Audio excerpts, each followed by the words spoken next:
dit.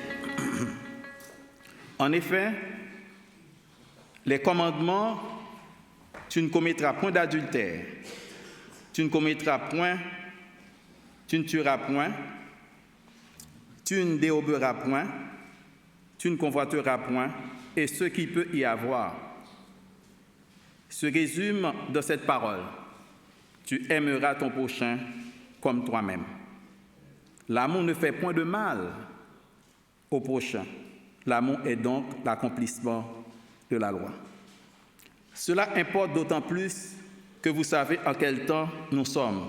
C'est l'heure de vous réveiller du sommeil, car maintenant le salut est plus près de nous que nous ne pouvons le croire. La nuit est avancée, le jour approche. Dépouillons-nous donc des œuvres de ténèbres et revêtons-nous des œuvres de la lumière. Marchons honnêtement, comme en plein jour, loin des orgies et de l'ivrognerie, de la luxure et de la débauche, des querelles, des jalousies. Mais revêtez-vous au Seigneur Jésus-Christ et n'ayez pas de soin de la chair pour satisfaire des convoitises. Que Dieu nous bénisse. Je crois qu'il y a plusieurs manières d'aborder le sujet du retour du Christ. Et ce matin, j'aimerais vous inviter à réfléchir simplement sur une seule donnée. Et cette donnée, elle est inscrite dans toute la parole de Dieu, elle est inscrite dans chacune de nos vies, c'est celle du temps. Pour définir cette notion, la Bible utilise plusieurs mots, mais il y en a deux qui sortent du lot. Ce sont les mots chronos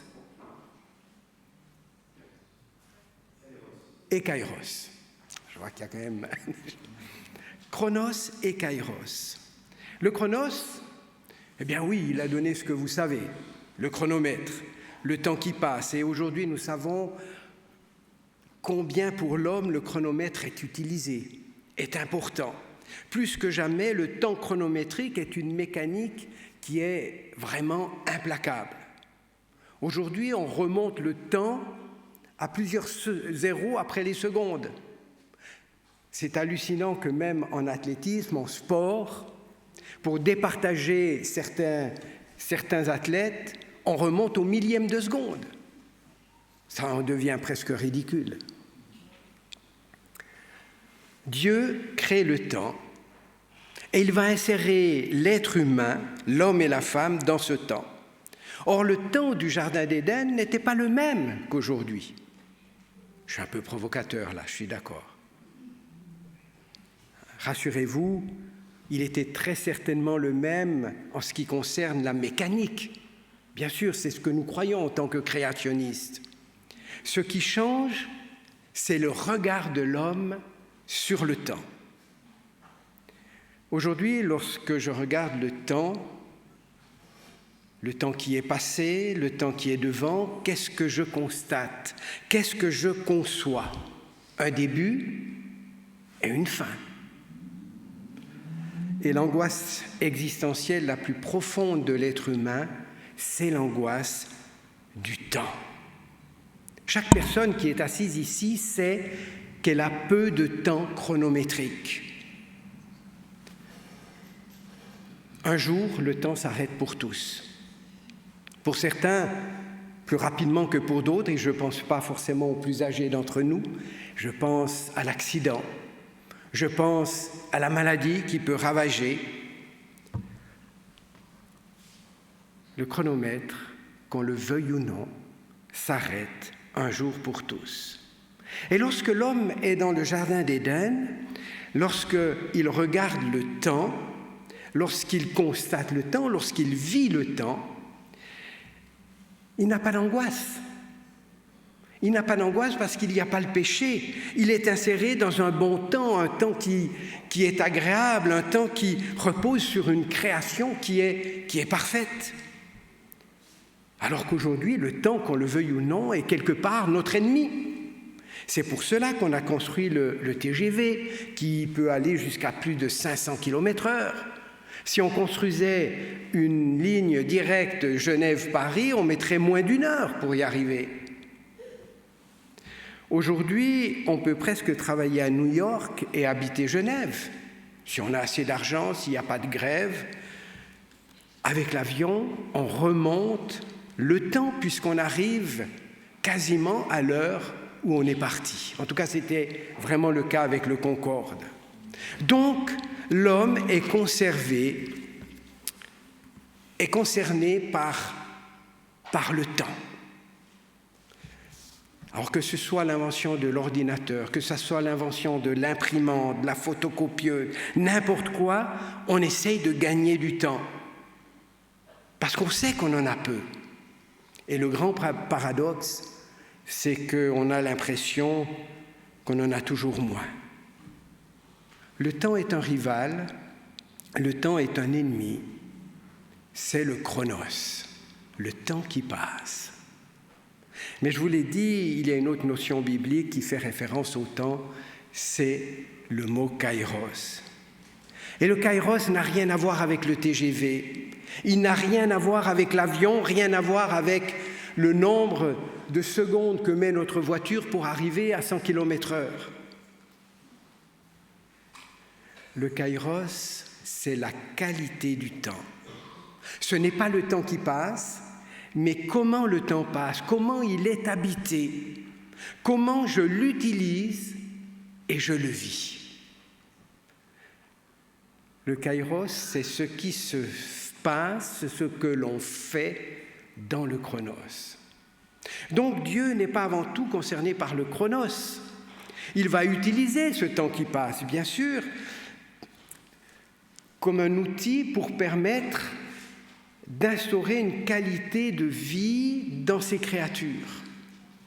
Et le plus bel exemple du kairos de Dieu dans la création, c'est certainement le sabbat. Pourquoi ?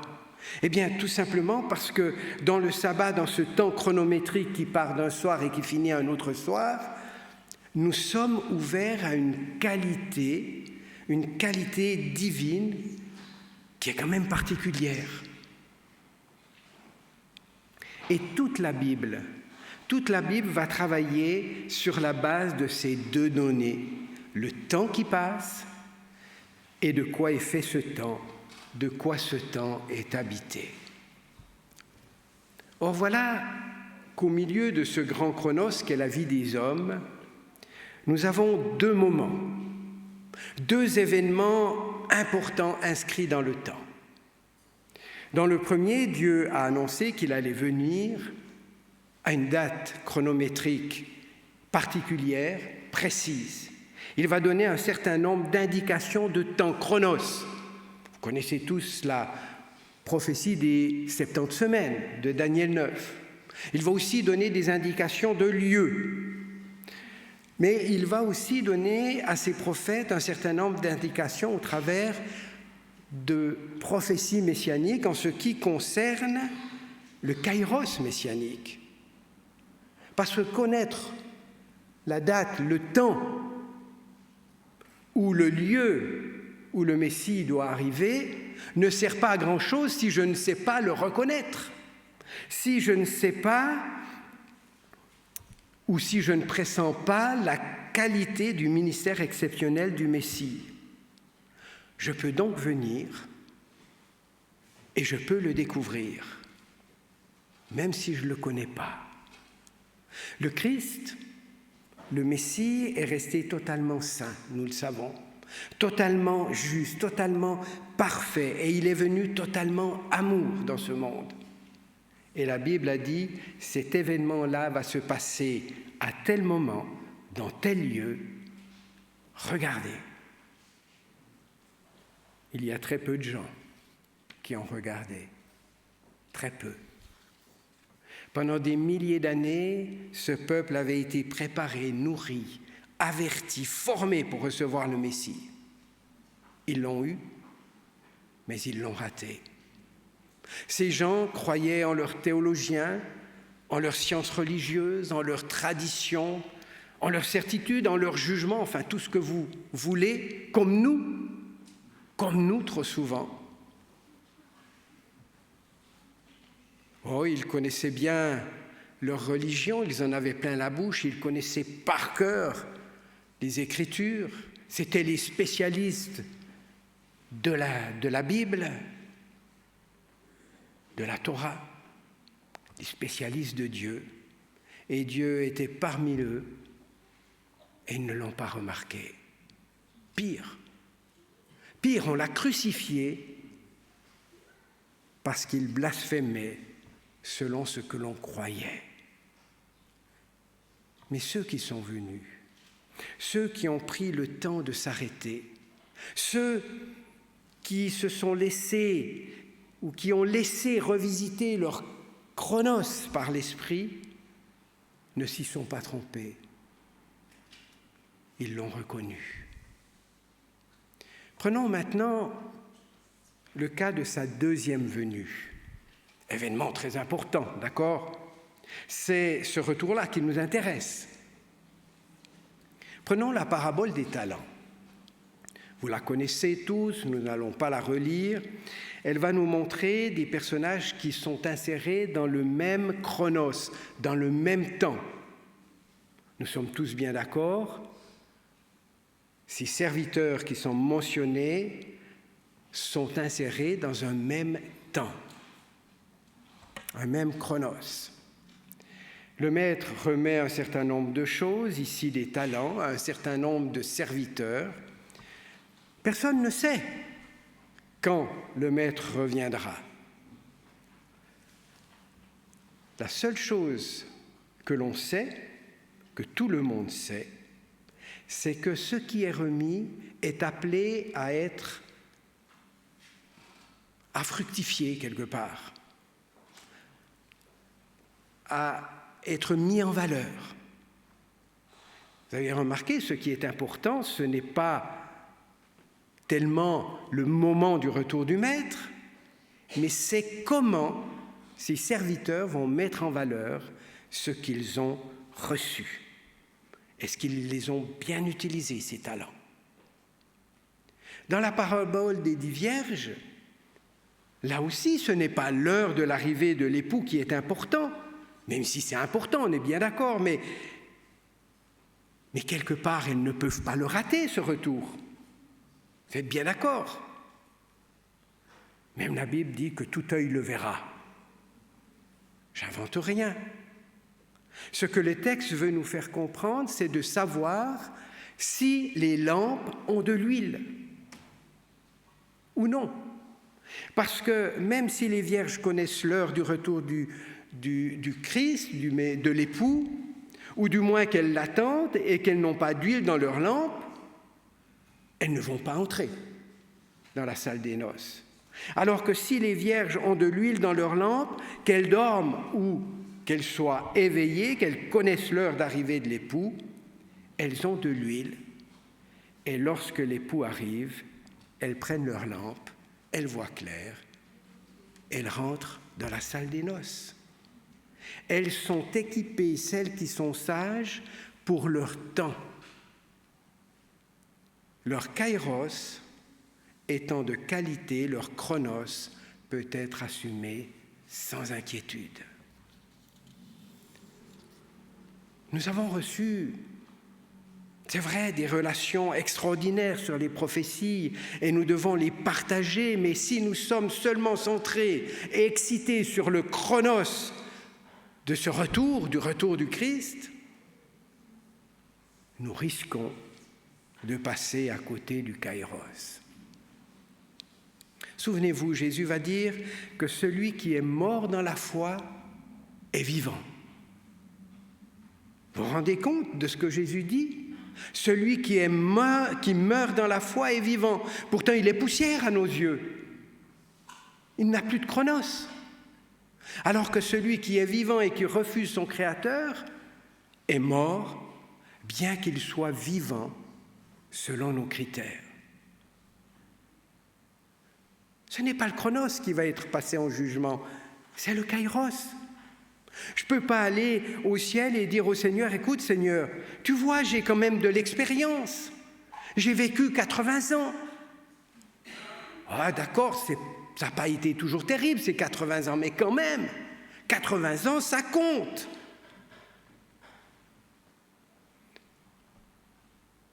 Le Seigneur de me répondre, mais ça m'est complètement égal, tes 80 ans. Ce qui compte pour moi, c'est comment ces 80 ans ou cette année qui t'a été donnée a été remplie. C'est la qualité de ces années qui compte, la fonction en fonction de ce qui t'a été donné. Le kairos dépend de la foi. Souvenez-vous du larron sur la croix. Il n'a pratiquement plus de chronos. C'est une affaire de secondes. Il entre dans le kairos de Dieu uniquement par son acte de foi. La Bible crie, je dirais à gorge déployée, que Dieu veut justifier, que Dieu veut sanctifier l'homme par la foi afin qu'il puisse être sauvé. Quand on y réfléchit, le salut repose sur très peu de choses en ce qui concerne notre part. Crois-tu? Est-ce que tu crois? Oui, Seigneur, je crois. Alors va, ta foi t'a sauvé. Fais selon ta foi.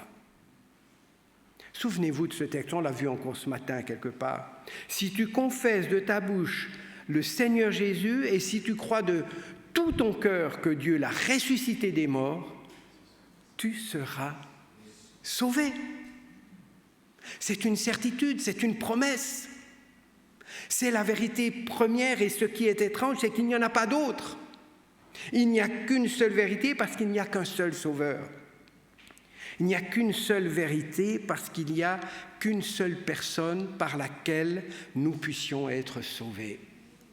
Il n'y a qu'une vérité parce que la vérité, c'est la personne même du Christ. Voilà pourquoi il est le seul à pouvoir dire « Je suis le chemin, je suis la vérité et je suis la vie ». Toute la Bible chante, toute la Bible crie, que ce soit par la poésie, par les chroniques, par les prophètes, par les paraboles, par les métaphores, par tout ce que vous voulez.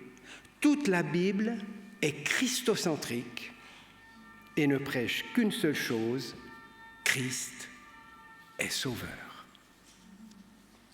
Dans sa première épître aux Thessaloniciens, que je vous invite à prendre, à ouvrir pour que nous puissions lire ensemble, au chapitre 5, Paul va résumer la pensée justement de toute la Bible en ce qui concerne le chronos et le kairos. En ce qui concerne la tentation de ne se concentrer que sur le chronos. Par exemple, bien oui, une date pour le retour du Christ. 1 Thessaloniciens, chapitre 5, les versets 5 et 6. Vous êtes tous des enfants de la lumière et des enfants du jour. Nous ne sommes point de la nuit, ni des ténèbres. Ne dormons donc point comme les autres, mais veillons et soyons sobres. Personne, j'en suis sûr, ici, ne pense au sommeil de dormir la nuit. Tout le monde sait bien que lorsqu'il est dit « ne dormons point comme les autres », ça veut bien dire ce que ça veut dire. Veillons, non pas en manquant de sommeil, mais veillons en étant sobres, en étant attachés à Christ. Il ne s'agit pas de veiller sur le chronos, il s'agit de veiller sur notre kairos, c'est-à-dire sur notre relation avec notre Dieu. Il ne s'agit pas de veiller sur le temps qui passe, mais sur ce qui habite notre temps. Des ténèbres ou de la lumière. Voilà la raison pourquoi, lorsque les disciples posent la question à Jésus, « Dis-nous quand cela va-t-il arriver? Révèle-nous le chronos, s'il te plaît, Seigneur, parce que nous sommes dans le chronos. Et qu'un jour, le chronomètre va s'arrêter pour nous. Est-ce que c'est dans notre chronos que tout ce que tu nous dis va se passer, va arriver? Et Jésus leur répond, pour ce qui est de jour et de l'heure, ce qui est du chronos, personne ne le sait, ni les anges, ni le Fils, seul le Père. Et quand il dit « moi je ne le sais pas », Jésus ne le sait pas. À ce moment-là, il est homme. Ce n'est pas à vous de connaître les temps et les moments que le Père a fixés de sa propre autorité, dira-t-il encore. Pourquoi ce n'est pas à nous de connaître le temps? Mais parce que nous le connaissons, le temps. On parle chronos, oui, mais nous connaissons le kairos. Tout a été accompli, tout a été achevé, et ce qui est à connaître est déjà écrit. C'est pourquoi vous ne serez pas surpris, dira Paul dans cette même épître. Revenons à l'épître qui nous a été, au texte qui nous a été lu tout à l'heure, dans l'épître aux Romains au chapitre 13, et je vous invite seulement à lire le verset 11. Vous vous souvenez du contexte? Romains 13, verset 11. Cela importe d'autant plus que vous savez dans quel temps nous sommes. C'est l'heure de vous réveiller enfin du sommeil, car maintenant le salut est plus près de nous que lorsque nous avons cru.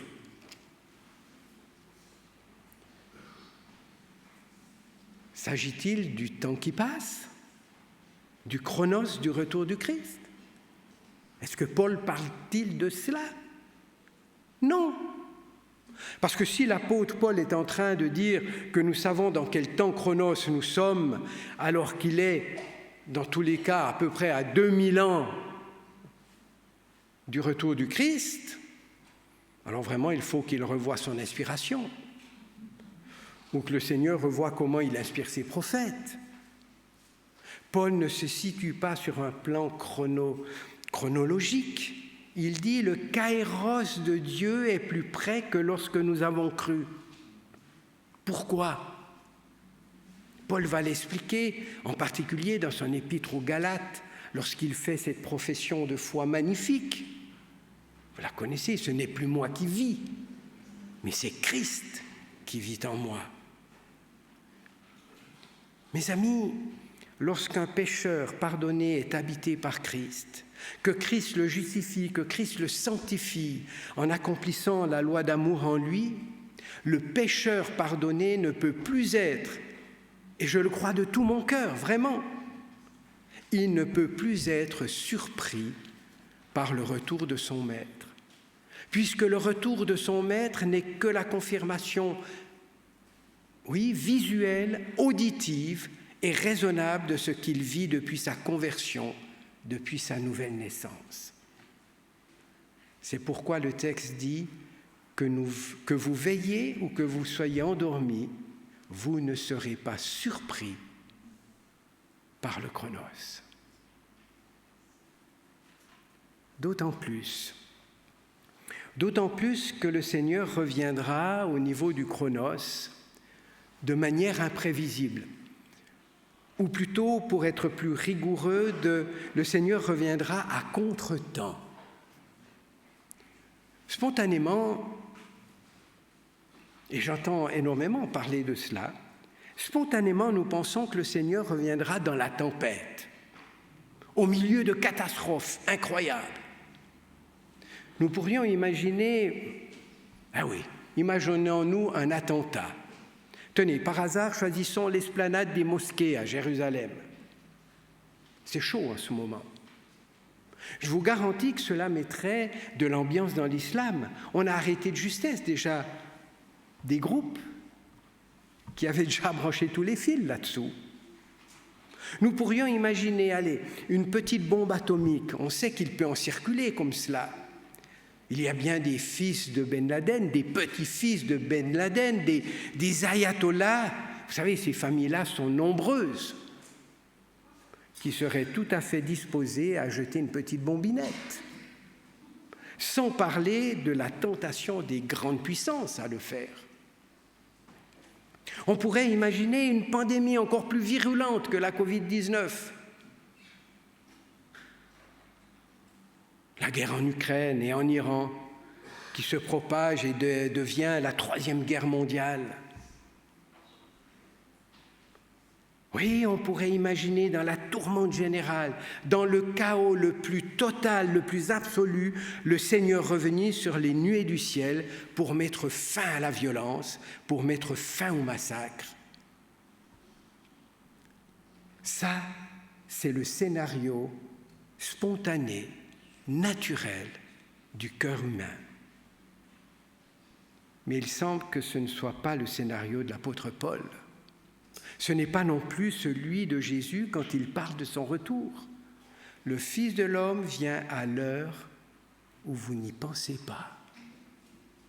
Le scénario catastrophe préalable au retour du Christ, où tous l'attendent, où les églises se remplissent en pagaille, où la vente de la Bible progresse de manière exponentielle, ne semble pas être le bon scénario. C'est même un scénario risqué, dangereux. Oh, c'est un scénario que l'on a joué à de multiples reprises. Que lit-on dans notre littérature? En 1914, Première Guerre mondiale, c'est la guerre. Ça y est, le Christ revient. 1940, Deuxième Guerre mondiale, ah oui, cette fois le Seigneur revient. 1945, Hiroshima, Nagasaki, bombe atomique, non, là, c'est plus possible. C'est sûr, le Seigneur revient. En 1991, guerre du Golfe, certainement Troisième Guerre mondiale, le Seigneur revient. Et si on ne l'a pas dit de façon officielle le 11 septembre 2001 et pendant la crise du Covid, eh bien d'autres l'ont dit à notre place. Et parmi nous, beaucoup l'ont proclamé. Je connais même certains qui ont mis une date pour le retour du Christ. Ce scénario catastrophe, quand on l'utilise, me semble décrédibiliser, j'y arriverai, l'espérance, car à chaque fois que survient une catastrophe, on dit « ça y est, le Seigneur vient ». Et le Seigneur n'est toujours pas là. À force de crier au loup, on perd sa crédibilité. L'apôtre Paul écrit, reprenons cette première épître aux Thessaloniciens au chapitre 5 pour y lire les versets 2 et 3. Il écrit ceci: « Car vous savez bien vous-même que le jour du Seigneur viendra comme un voleur dans la nuit. Quand les hommes diront paix et sûreté, alors une ruine soudaine les surprendra. » Comme vous connaissez la suite. Attendre le retour du Christ, c'est comme attendre un voleur qui vient dans la nuit. Ah, mes amis, ça c'est beaucoup moins naturel, c'est beaucoup moins logique. Il semble que le vrai signe avant le retour du Christ, c'est la paix et la sécurité. C'est quand tout va bien, quand tout va bien, en tout cas en apparence, bien sûr, que le Seigneur revient. C'est quand personne ne l'attend, sauf les fidèles parmi les fidèles. C'est au moment où l'on n'y pense pas, où on ne pense pas à lui, que le Seigneur reviendra. Mes amis, oui, il y a un risque à utiliser son énergie, son intelligence, à vouloir définir le chronos du retour du Christ. Parce que c'est vouloir pénétrer quelque part où Dieu a sa propre pensée. Vous le savez bien, tous ceux qui se sont appliqués à la recherche d'une date, d'une période pour ce retour, ont tous mal fini, que ce soit individuellement ou collectivement. Beaucoup vivent, et je le constate, mais beaucoup vivent déjà aujourd'hui dans la crainte, en avance, les temps de trouble.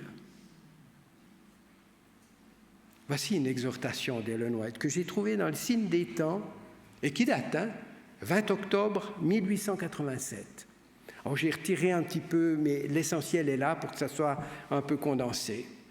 Elle écrit ceci: « Vivez votre vie jour après jour. Ne soyez pas inquiets ou bouleversés à propos du temps de trouble, vous trouvant ainsi comme si le temps de trouble était déjà là à la porte. Vous avez à vivre le présent pour ce jour seulement. Demain ne vous appartient pas. Aujourd'hui, vous avez à vivre une vie de prière. Aujourd'hui, vous avez à vivre le bon combat de la foi. Aujourd'hui, vous devez croire que Dieu vous bénit et vous deviendrez une bénédiction pour ceux qui sont autour de vous. » C'est magnifique. Étudions la parole, mais non pour rechercher le chronos du retour du Christ et nous faire peur, et faire peur aux autres, mais pour pouvoir approfondir cette notion fondamentale du kairos. Apportons autour de nous, à ceux qui nous entourent, ce kairos de Dieu qui est l'amour, le pardon, la justice, la paix, la liberté, au travers de notre vécu, de notre témoignage. Devenons nous-mêmes un signe des temps pour les autres. Que vous dormiez ou que vous soyez éveillés, ayez en vous un kairos qui vous permette de ne pas être surpris par le Maître. C'est mon plus cher désir pour chacun d'entre nous. Amen.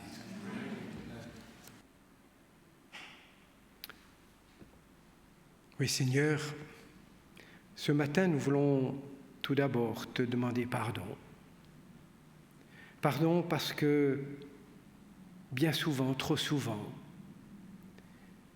les bruits de nos vies, de nos activités, de nos soucis nous empêchent de vraiment t'écouter. Et Seigneur, nous mettons souvent nos choix, nos désirs en premier lieu et nous oublions cette place importante qui devrait nous habiter, ta présence dans nos vies à la première place. Quand on y réfléchit, vivre sans toi, ce n'est pas vivre. Alors aide-nous à faire de notre relation avec toi notre priorité. Aide-nous à te consulter en toute occasion. Aide-nous à nous arrêter, à écouter ton esprit avant chaque discussion pour que nos paroles puissent être imprégnées de sagesse et d'amour qui nous viennent de l'esprit. Seigneur, nous voulons aussi te louer ce matin, bien sûr. Nous l'avons fait déjà par le chant, par la prière, par la parole. Nous voulons te louer parce que tu es ce Dieu qui est là toujours prêt à nous pardonner, toujours qui nous attend, qui fait le premier pas. Nous devons l'accueillir et nous voulons ce matin t'accueillir dans nos vies, sans retenue, sans arrière-pensée. Merci aussi parce que tu es un Dieu qui espère en chacun de nous. Et on a le courage d'avancer, de changer, que pour quelqu'un qui espère en nous. Merci de cette espérance qui nous met sur pied, qui nous met en marche. Et gloire à toi, Seigneur, parce que tu reviens bientôt. Tu nous as fait la promesse. Et nous attendons ce retour, non pas pour avoir une éternité forcément belle, bien sûr qu'elle sera belle, elle sera magnifique, mais nous attendons cette éternité pour être enfin totalement, sans barrière, sans filtre, avec toi, en ta présence. C'est en ton nom que nous t'en prions, et uniquement par tes mérites, Seigneur. Amen.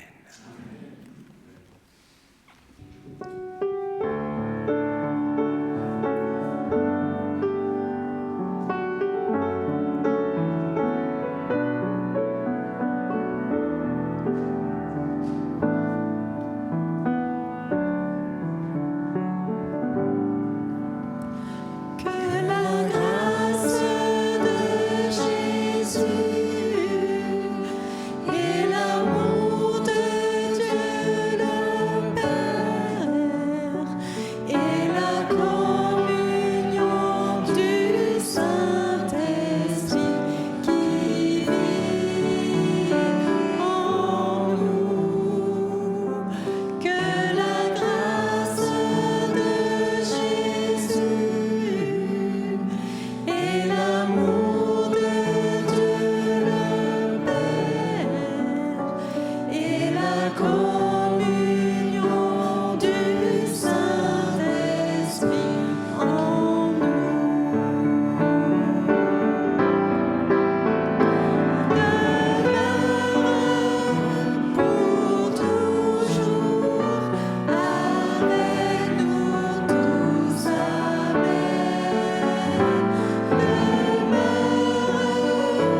Je vous invite à recevoir la bénédiction du Seigneur.